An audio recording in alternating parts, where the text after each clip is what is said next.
கொண்டு பெறும் தார்மீக பொருள் தந்தவன் தார்மீக பொருள் தந்தவன் ஆறுபடை வீடும் அருள் வழங்கும் முருகா அருகே நீ ஓடோடிவா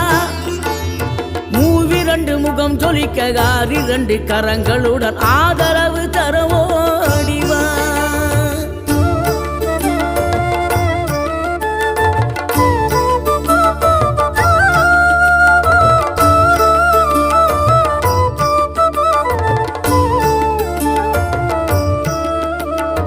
இனம் கொண்ட என் மனதை இனம் கண்டு அருள் செய்து வளமாக வைத்த முருகன் நீ பசு தேடும் கன்றனவே பசியோடு வந்த என்னை பறிவோடு